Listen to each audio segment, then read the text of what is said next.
This episode is best enjoyed with earphones on.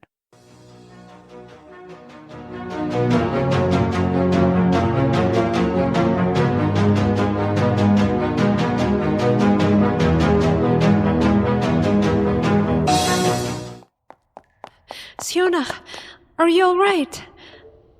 You look different. I got the blessing of the two sisters, the Lady of the Plague and the Lady of Life. What? Wait, does that make you a god? No. I'm just a keeper of the grove.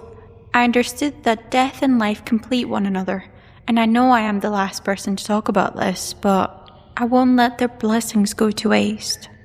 I am so happy for you. I'm sure you'll make them proud. But, Lovette, how did you know? How did you know this didn't want to kill me? I heard it? You heard it?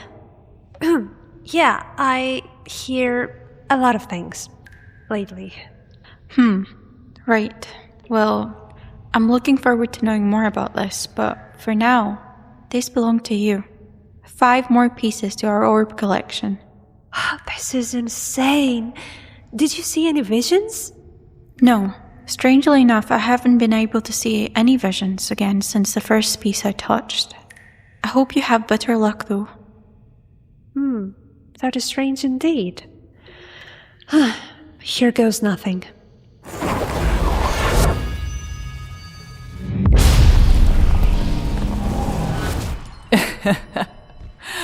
Another win for King Louis.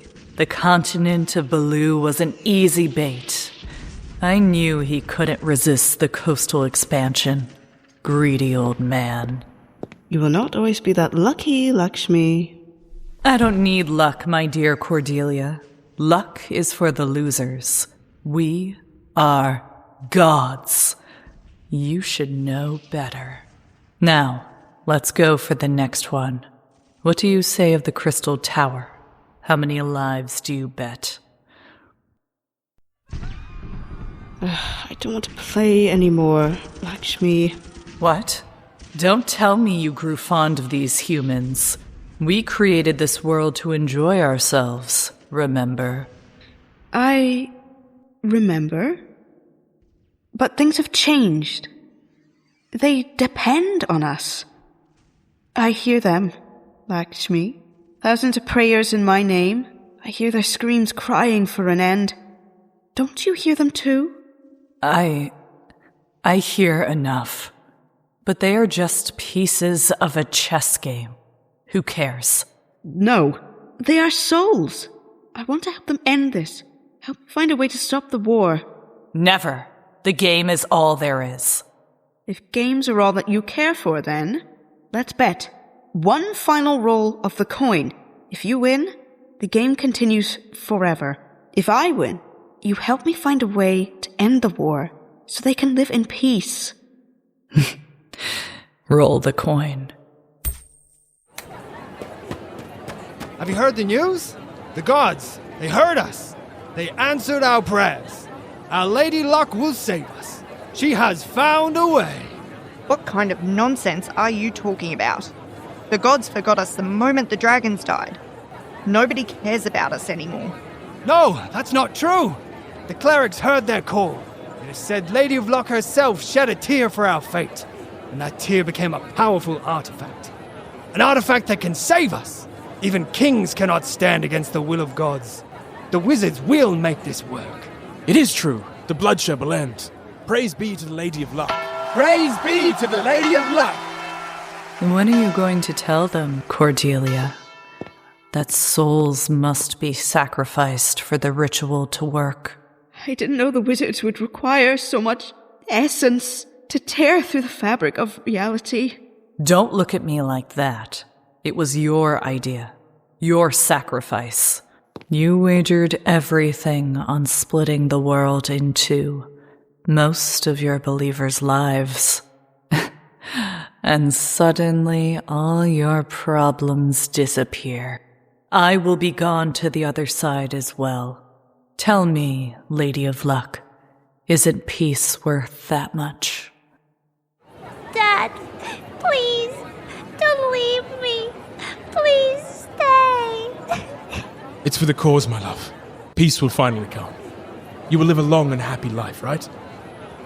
Take care of your mum. I'll see you on the other side, my love. Praise be to the Lady of Luck. I love you. Take care of our daughter. Praise be to the Lady of Luck.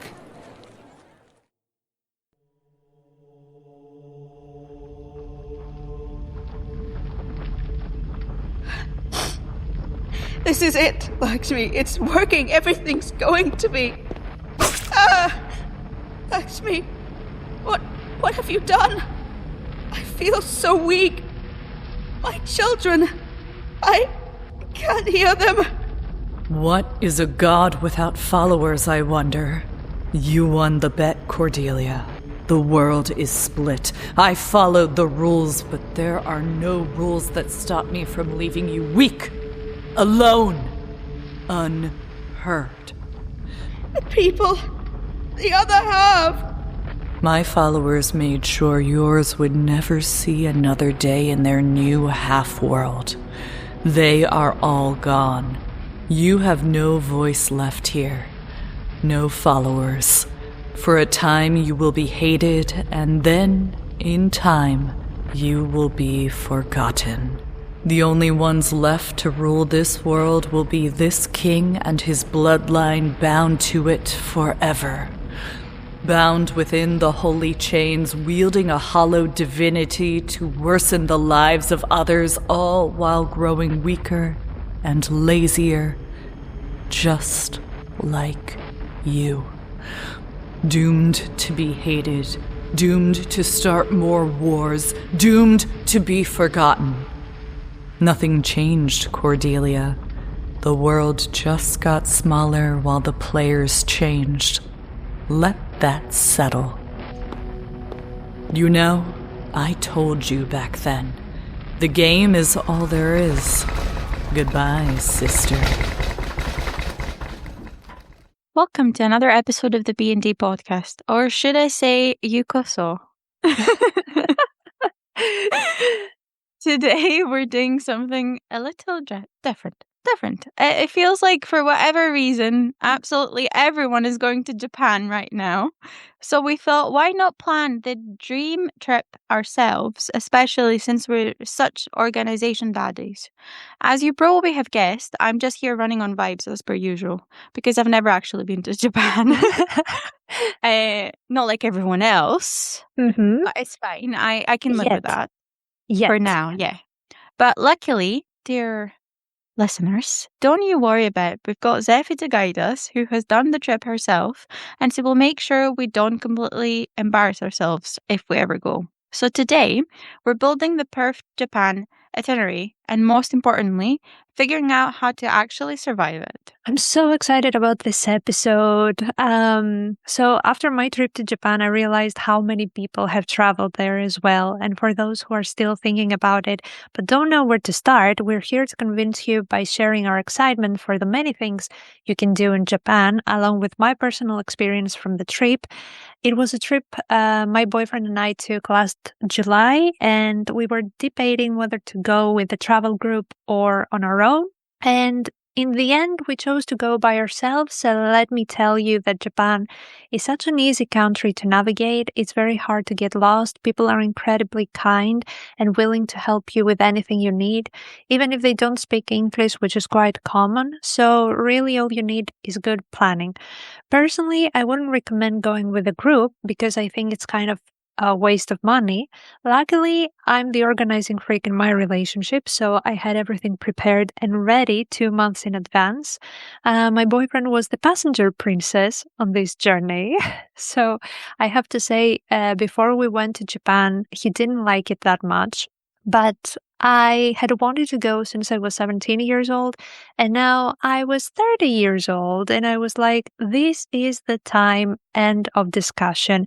And since he's very, very, very supportive, he decided to join me on this journey. And let me tell you that he loved it. Honestly, he became even more obsessed than I was because he didn't expect it to be that good.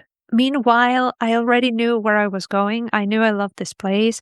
I had been fascinated by it since I was a kid. So, even for those of you who are still unsure, trust us, it's such a dreamy journey, even if you don't think you love Japan that much. And we'll never forget it. And I truly want all of you to have that same experience. You did the right thing, I think. First of all, I think the most important thing is that now the tax has changed. So bear in mind that there's going to be a higher tax for tourists from, I think it already started. It was April 2026. So from now on, you did the right thing for going. Yes, it was the best time.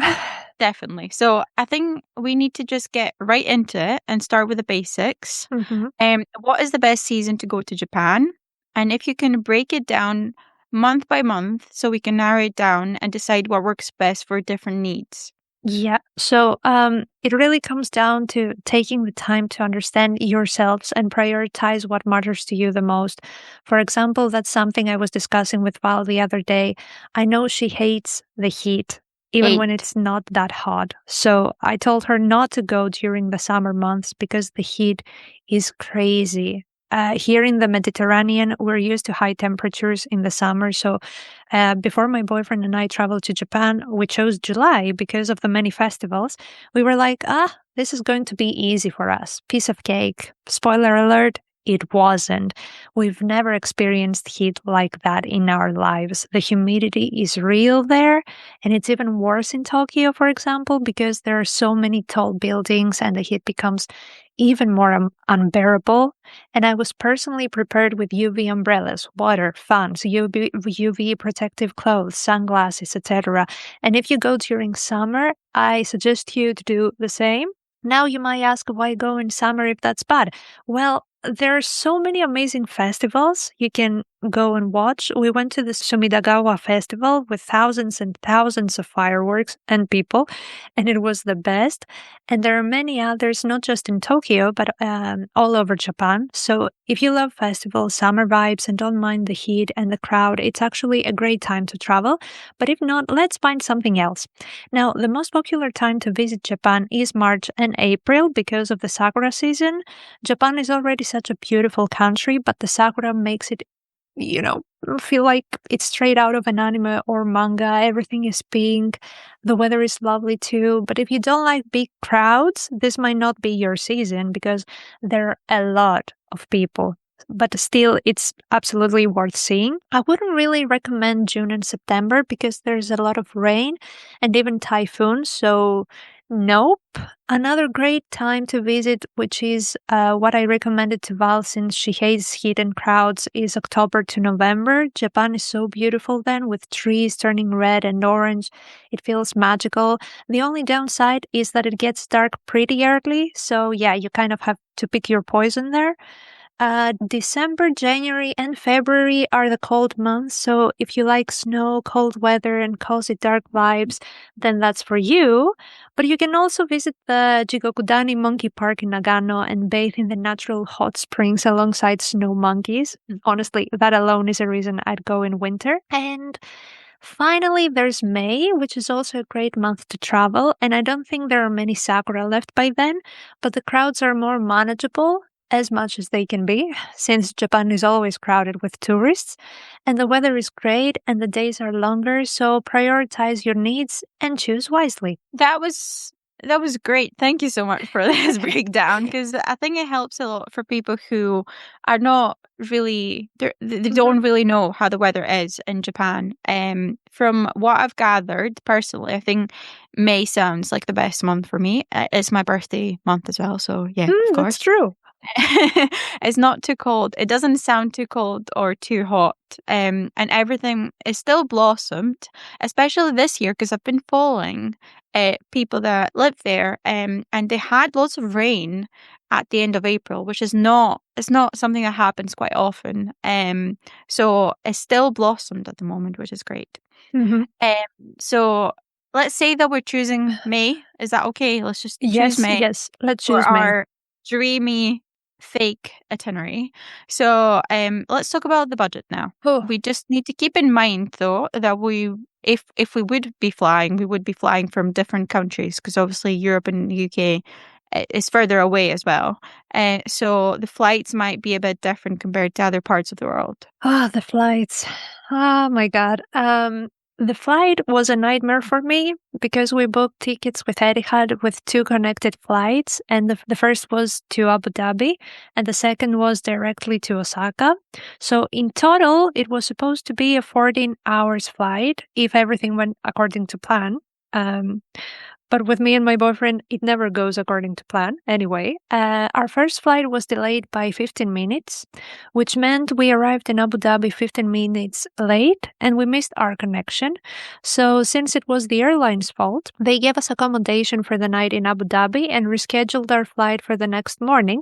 And you might think, oh, that is great. Yeah, it wasn't. The next flight wasn't even direct to Osaka. Instead, we had to do 1 7-hour flight to Malaysia and then another 7-hour flight from Malaysia to Osaka.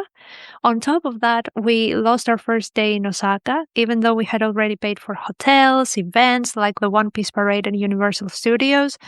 And also at this point, I should say that I'm not a fan of airplanes, and I'm actually quite scared of flying. My mother is so afraid of planes that she never traveled anywhere in her life because of it, and I don't want that for myself, so especially when it comes to Japan. So I had to face that fear, but this situation made it even harder, turning a 14-hour trip into a 19-hour one. So by the time we arrived in Osaka, I was completely a mess. I was a complete mess mentally and physically exhausted. But I have to say, after I sent multiple messages to Etihad, yes, I'm that kind of person, they ended up refunding our tickets. So at least the day we lost in Japan was somewhat worth it considering the round-trip tickets cost $1,500 in total. So that was a relief. And here's the funniest part. Remember the One Piece Parade we missed? A few weeks later, I got an email from Universal Studios saying that due to bad weather that day, the parade never even happened and they refunded our tickets. Isn't that crazy? It's karma. It's karma. So we got the money back too from there.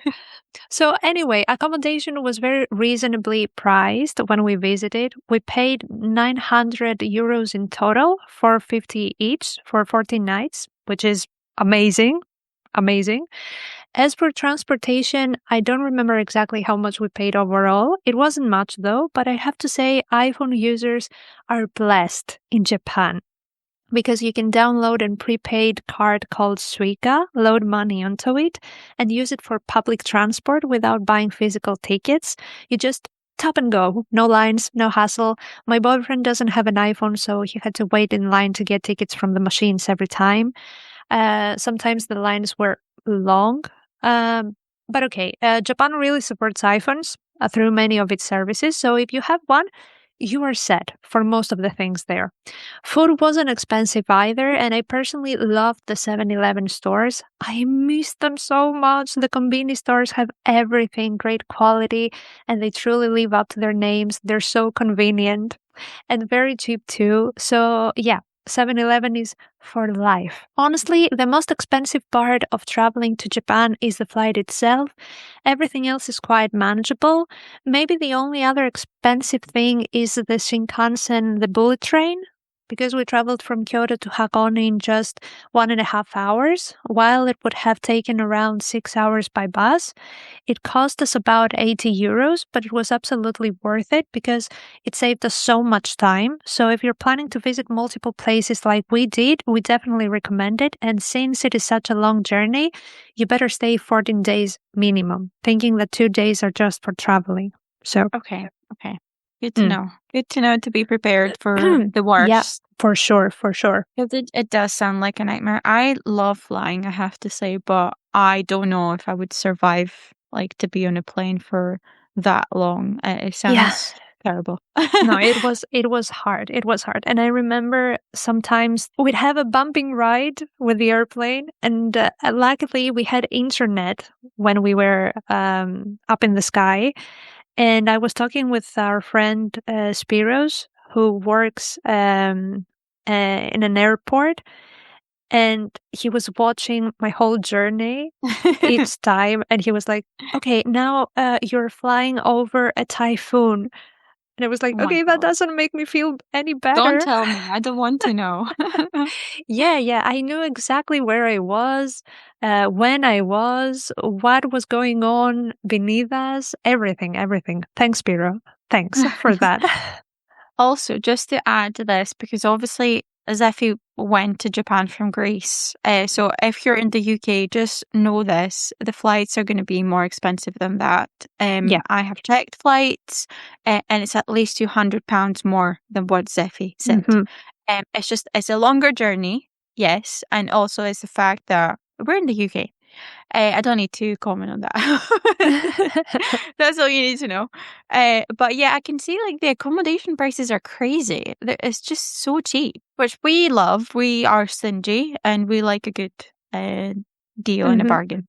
So anything else? Can we get a few more tips on what else we need beforehand or during our stay? Yeah, so from my personal experience, jet lag was the worst part. For the first 2 nights, I couldn't sleep at all, and by morning, I had to push myself to stay awake. My boyfriend didn't have an issue with it since he's the most chill and unproblematic person I know, but he did struggle with the heat while I was actually okay.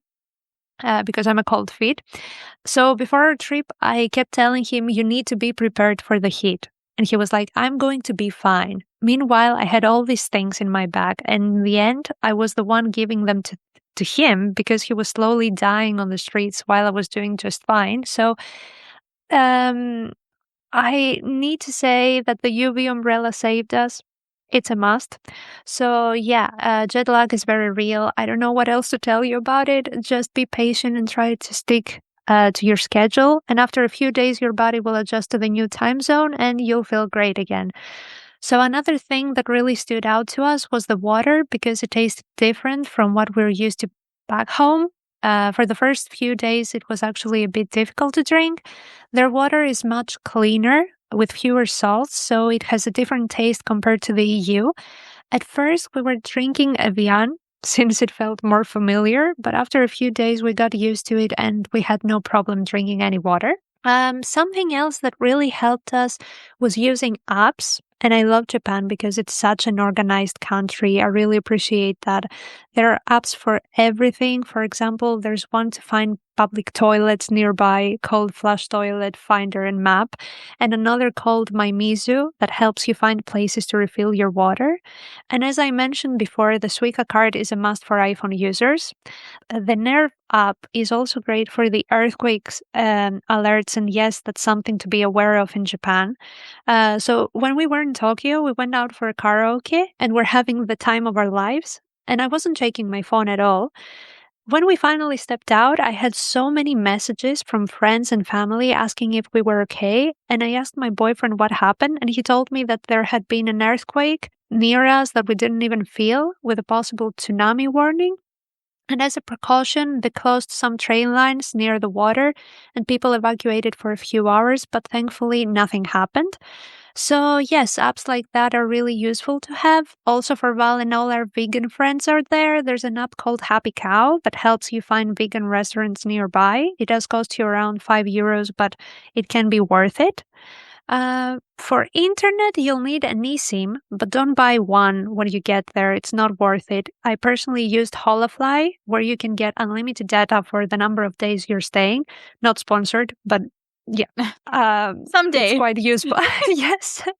So we paid around 40 to 50 euros for 14 days, and I just shared my hotspot with my boyfriend, so it ended up being about 25 each, which was great. Also, before you fly to Japan, you need to visit the Japan web portal to complete your immigration and customs declarations online and get a QR code. This is important and mandatory for when you land. Finally, Google Maps is the best app you can use there, along with Google Translate, since many people don't speak English. But don't be afraid to use these apps because people in Japan are very used to them and genuinely want to help you. And another fun app I downloaded was StampQuest. because across Japan at stations, monuments, temples, and more, you can find all kinds of stamps to collect. So I went on a personal quest to get as many as I could. This app basically shows you where to find them, and it makes the whole experience even more fun. So I'll share some of my favorite ones I collected on Instagram because it was very exciting. Cool. You went to find the One Piece again.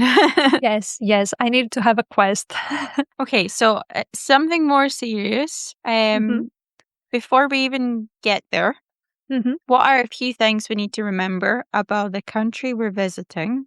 Because I hate, and I'm a hater, you know me, but I hate when people travel somewhere. I hate when people travel somewhere and don't respect the traditions or the way of living. So I'd like us all to be properly prepared before we go.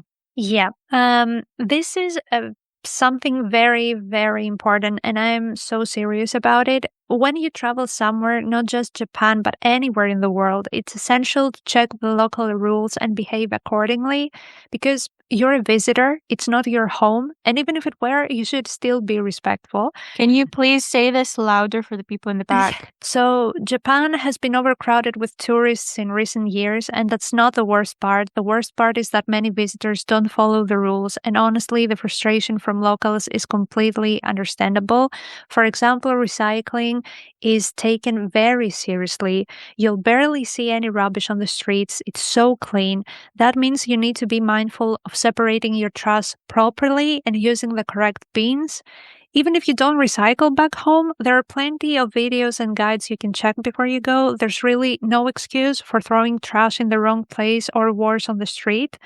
And it's also true that there aren't many public bins around, almost none actually, but that just means you should carry a small plastic bag with you and keep your trash until you find a bin or return it to your hotel. It might not sound convenient, I know, but it's completely manageable. Many people do it and you can do it too. Another important thing is smoking. Smoking on the streets is not well received, and in places like Kyoto, it's actually restricted by law. You can only smoke in designated areas, so make sure to check where those are. Also, Japanese people tend to be very quiet, especially in public spaces like trains. Keep your voice low, don't shout, and be mindful of your surroundings. You're in someone else's space, so you have to respect that. Be kind, be polite, just as they are with you, and respect their traditions. If you're not willing to take the time to learn and follow the basic rules of a country, then honestly, maybe don't travel somewhere that's so different from your own culture. Just saying. I was especially frustrated hearing that the Sakura Festival was cancelled this year because of tourists' bad behavior, them throwing rubbish into people's gardens, entering private homes just to take photos. I mean, who does that? I don't blame the locals. Crazy. Yes, I mean, that is insanely crazy. I don't blame the locals for feeling overwhelmed or even resentful, and I respect people's lives and boundaries, so that's just common sense. So privacy is also very important. In Japan, people are generally reserved, so don't start conversations unless you have a reason to. If you want to ask something, for example, where to go or what to do, something you don't know.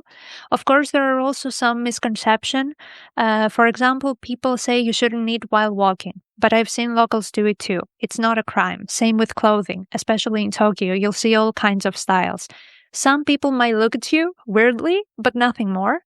There are things you absolutely must follow and others you can choose to do out of respect. For example, I made an effort to learn a bit of Japanese and people were genuinely excited to hear me speak their language. And when we ate ramen, we slurped and made sounds, and the chef was so pleased because it shows you're enjoying the food. Saying itadakimasu when you start. These aren't required, but they're much appreciated. So be mindful of your sources and take the time to learn about the culture before you go because it makes all the difference. Be a good tourist. If I ever go to Japan, I would probably follow every single rule. Happy to do so, apart from one. I cannot make sounds when I'm eating. The slurping. I can't deal with it. I know. I'm sorry. I know that it's respect to the chef 100%, but I will not be able to do it. You will eat and say, I respect you. Continue eating. I respect you. Continue I eating. respect you. Yeah, I'll learn some Japanese maybe. But anyway, so as I said, I love the rules and the fact that the locals follow them. And if you go, yes, I'm talking to you, the ones listening to our podcast. Make sure you do as well, please. Please, that is important. I would also suggest organizing your plan and buying tickets for most of the things you want to do at least 2 months in advance, because trust me, tickets sell faster than sports car. For example, I wanted to visit the Tokyo Sky Tree, and I booked the tickets 1 or 2 months earlier because I specifically wanted to have the sunset slot. I checked what time the sun would set that day and booked accordingly. And when we got there, my boyfriend was like, "Oh, wow, sunset. We're so lucky." And I was like, "Yeah, pure luck. Passenger princess energy," as always. So for the One Piece parade, which eventually got cancelled, I remember waking up at 4 a.m. 2 months in advance to book tickets using a Japanese VPN, because for many attractions, you need to be on a Japanese server and you have to be fast. And the same thing happened with the Ghibli Museum. I wanted to go so badly. I woke up at 4 a.m. ready and still couldn't get tickets. They sold out in less than a minute. It was insane.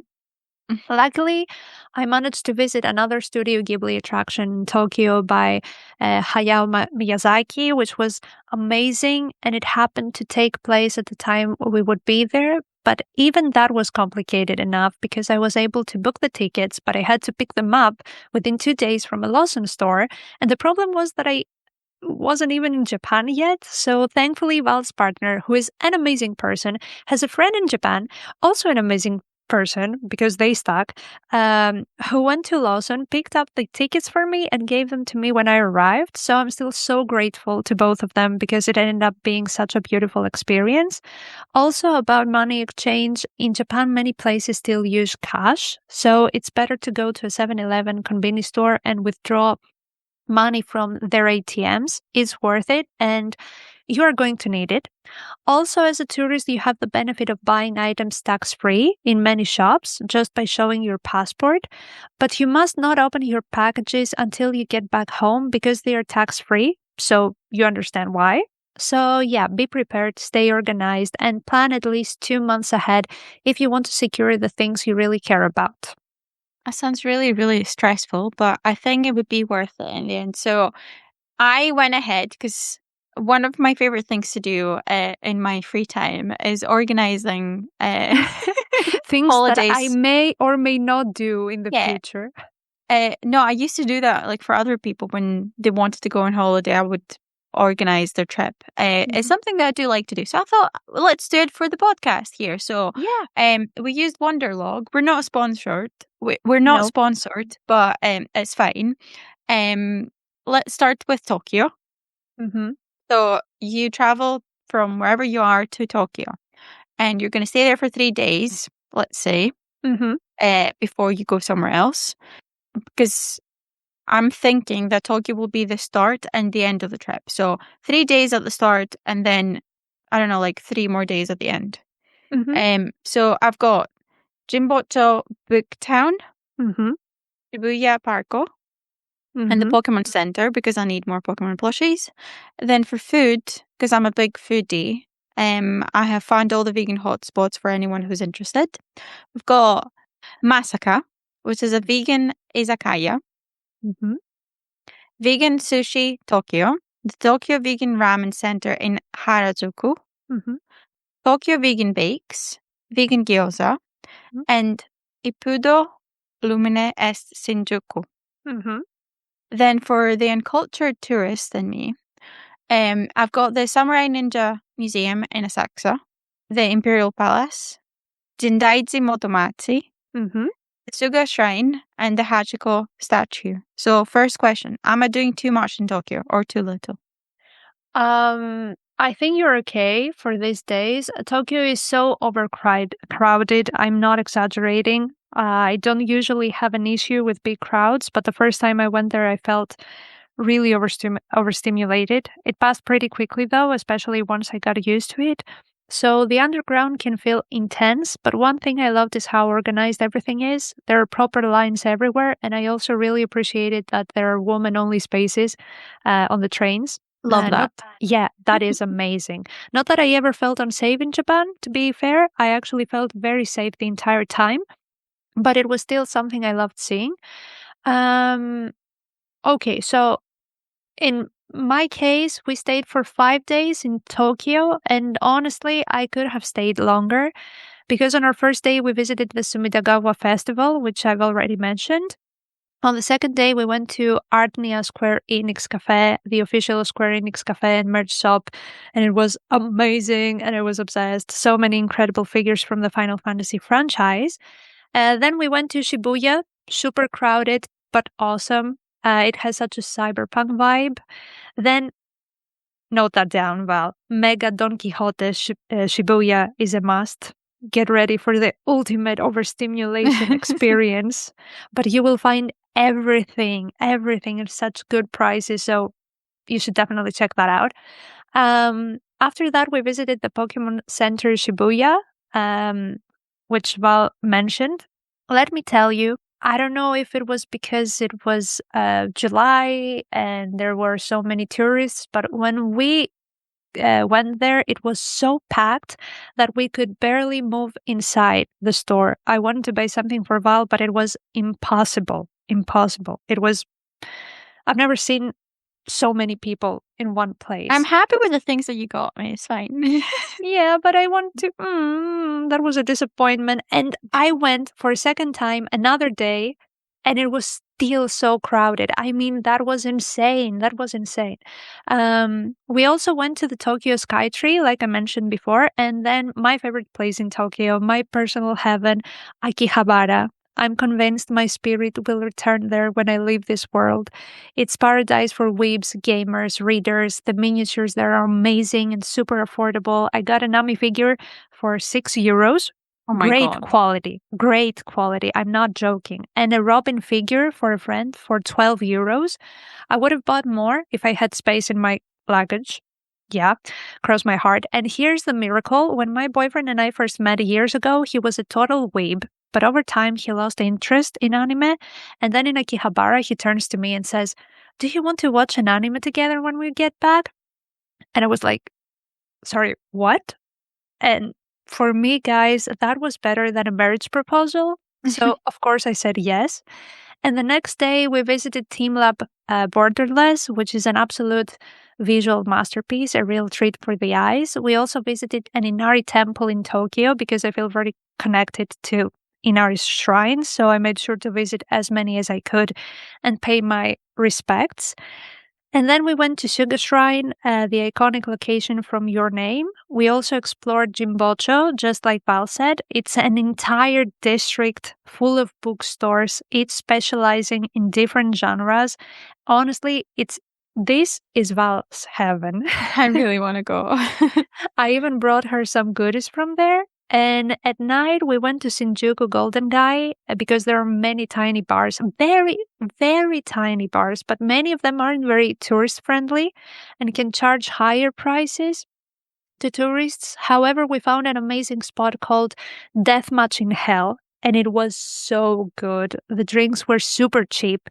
They cost 666 yen, which is about €3.50 for a drink. It was amazing. Great music, amazing vibes, and the owner was incredibly chill. My boyfriend was living the best life that night. And then back to Akihabara, we played so many arcade games, especially the claw machines. He spent €40 that first night. It is so addictive. And the second night, he limited himself to €20. But at that time, we played dancing games and taiko drum games, and it was such a fun experience. Of course, we also visited the Hachiko statue, as Val said. The goodest boy. Everyone was there to pay their respects. We also went to Mippig Cafe Harajuku, and I know it's a bit controversial and considered a tourist trap, which it is, but I had never seen pigs up close and I really wanted to. And at one point, I had 6 tiny piglets sleeping on me and playing around, and it was I was so happy. Dopamine hit straight in the head, even though I couldn't feel my arms and legs afterwards. Karaoke is also a must when you're in Tokyo, for sure. It's private and it has food and free drinks. And for food, my absolute favorite place was Uobe Shibuya Dogenzaka. It's a sushi train where you order from an iPad and your food slides directly to you. And it's so cheap. I ordered so many different sushi plates, a watermelon cheesecake, which was the best, and a cola. And I went there 2 to 3 times because I loved it so much. I generally want to go back there. And of course, there are also many amazing vegan spots all around Tokyo. So there's something for everyone in Tokyo. It is amazing. But apart from Tokyo, which is definitely a must to visit, you also need to visit Kyoto. It is different style, but still it's a must to visit. Val. Yes, I will definitely listen to you and visit Kyoto, no matter what other people or people that live there tell me. So I will have another look at all the things that you mentioned about Tokyo if I ever decide to go. And I think everyone else should, everyone who's listening. But for now, for our fake itinerary, I have added a few things on the list for Kyoto. Yeah. And I want you to tell me if they're worth it or not since you've been there. So we've got, obviously, the Arashiyama bamboo forest, Tenryuji, Fushimi Inari Taisa, and Gion, the geisha district. For food, I found lots of places, to be honest. I wasn't expecting it because I know that it's more traditional there. So there's one called Mumokuteki Cafe, Veg Out, and Bien. All vegan. This makes me so happy. Then I've added the Nintendo Museum, which I know is a pain to get tickets for. But since we're there, why not visit also another temple? Because I found a temple next to the museum, close to the museum. It's called Byodo-in Temple. I think that's how it's pronounced. What do you think? I don't know some of them, to be honest, but I'll talk about the ones that I know. We visited Osaka, Kyoto, Kamakura, Hakone, and Tokyo. So at first, I want to say that the best ramen we've ever had was at Menya Musoshin. And I can't even describe this kind of sorcery. Truly the best thing we've ever eaten. No exaggeration. I don't remember if they have vegan options. I guess they have, but for non-vegans, you'll be in shock. We didn't visit the Nintendo Museum, but we did go to the Kyoto International Manga Museum, and it was incredible. A whole library organized by year with the manga released in each of those years, and it was such a unique experience. Also, you mentioned the Arashiyama Bamboo Grove. I need to tell you that it is one of the most beautiful places I've ever been to. It is so serene, magical. It has this magical atmosphere. I carried like a prayer into my heart. And then Fushimi Inari Taisha, the best Inari shrine. We went at night and I was convinced we'd encounter a kitsune, whether to bless us or curse us. I don't know. It felt so otherworldly. It is absolutely unforgettable. The Gion is also amazing, but some tourists can be really disrespectful, taking intrusive photos of geishas and invading their space. It is honestly very frustrating to watch. Kyoto is the place I would choose to live in if I were in Japan. It's the perfect combination of nature and city, and for me, it's the most beautiful place I've ever visited in my life. I'm sorry, but I insist that you must visit Kyoto if you ever go to Japan. I think I will do. You know, the thing is, it's a place that you need to visit once at least. Yes. And then if you want to go back and if you're financially stable enough to go back again and again, you don't have to go back, but you've seen it once. And that is enough, I think, for me for a lifetime. So I will definitely go. And don't hear people talk about tourist traps. We are actually tourists. We're going there to visit things, so you need to see that part as well. My opinion about tourist traps, of course they are tourist traps, but You know what? They're tourist traps for a reason. Yeah, I mean, they give you something. They have something to offer. And it may sound stupid to the locals or to other people who don't like tourist traps, but you know, you only live once. You only go to Japan. Maybe some people will go only once in their lifetime. So do the tourist traps. I mean, exactly. what's wrong about that? I don't understand. If you like And it, also, then go. And also the fact that people that live there, it's really difficult to like to remind yourself how beautiful is everything that you have around you, how beautiful they are. Mhm. Like I've seen it living in Scotland, I've seen it living in Greece. Like most people are just ungrateful after years of living in the same area. But obviously for people who have never visited, it's just Yeah. it's an amazing thing to see. So yeah. But the next one, Hmm. I'm not removing, even if I die in the process of getting there, even if I have to, I don't know, swim. I don't know. So it's the Naruto Boruto theme park on Awaji Oh, Island. yeah, I don't care how far it is. I don't care how many trains, how many buses I have to take. I will be going. I want the for sure. full Shinobi experience. I want to walk through Konoha village, do all the missions, and attempt some kind of training, even though I already know that I'd fail probably. I'm going to be the next Hokage, believe it. You will. I'm sure about I this. will. I need to try the themed food as well, because you just know they've got ramen in there that's probably overpriced. Yes. Yes, it's a tourist Tourist trap, I trap. know. But I'll still get it for the vibe, just one time. And yes, I checked they have a vegan option too. Mhm. And all this interactive attractions where you actually feel like you're part of the story. Oh, I know that we'll be crying. Also, we started learning the dance, the Oh my viral God. dance. Oh my God. Silhouette. I will be doing it. And you know how many embarrassing pictures I'm going to be taking, even though I hate taking pictures of myself, and I feel like it's such a drag to take pictures of myself, but I will be doing it there. So it's a non-negotiable. I don't care what anyone says. This is going to stay. For sure. This is not, this is one of the best things you can do in Japan. I really want to visit it, but it was quite far from a planned route. Unfortunately, you need to spend a day there for sure. Yeah. Just a day for the whole Naruto theme park. I need my photo with Kakashi sculpture. Hopefully next time. I don't know, but this is the best.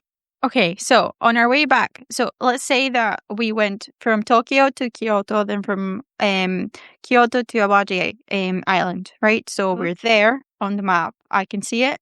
And then from there, we're going back to Kyoto, basically. But instead of going to Kyoto, we're going to visit Hakone next. Okay. So I've got Hakone Shrine, Hakone Yumoto, and Lake Ashi on the list. Because this is meant to be like the calm, relaxing part of the trip, but I have a feeling that there's still a catch. So tell me more about onsens in Hakone. Hakone is also one of the most beautiful places I visited. We stayed there for 2 days, high up in the mountains, surrounded by so much green everywhere. We stayed at an amazing hotel, and I also visited the onsen, bathing outside at night, alone, looking at the mountains and the stars. Oh my God, I will never get over this experience. They even give you yukatas to wear, and I felt so pretty in my pink yukata. So for those interested, the hotel we stayed at was Morad Hakone, which is the best.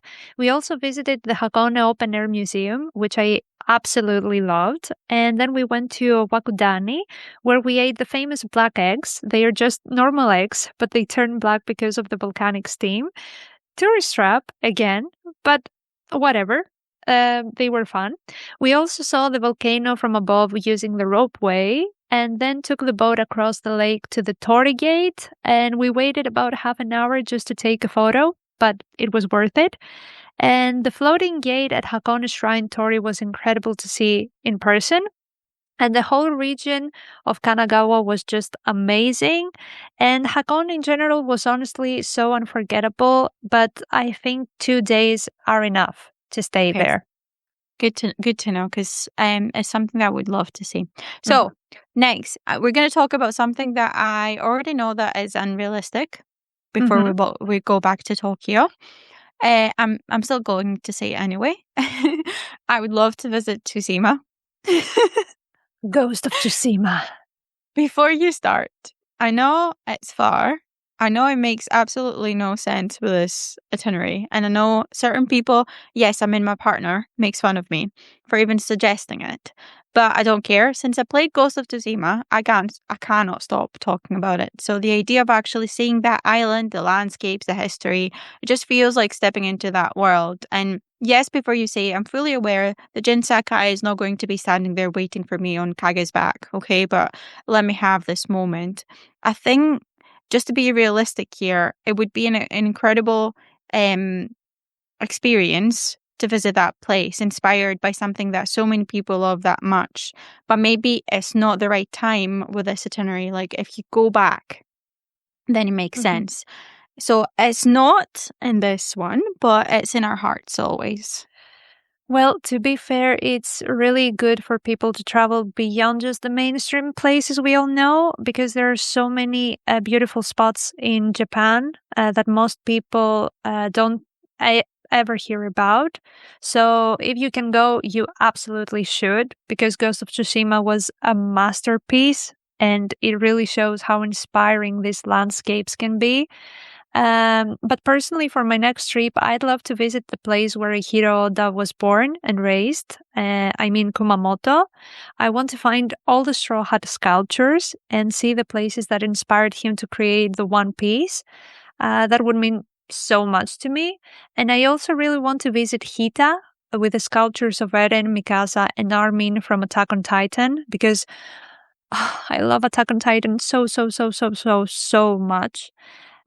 Traveling like that, going beyond the obvious tourist spots, really opens your eyes. You end up discovering places you never even knew existed, and it's honestly mind-blowing. So Japan is full of those hidden gems. So yeah, if you can just make it happen.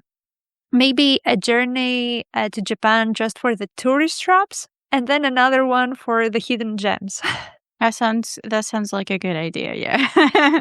That is great. We have it 2 times in Japan and you're set. Maybe, probably, I don't know. Maybe more are needed, but whatever. So that's how we wrap up this episode, guys. I've put every brain cell to work just to remember all these things, since it's been 9 months since our journey to Japan. I hope I didn't forget anything crucial. But Thank you so much for doing this, by the way.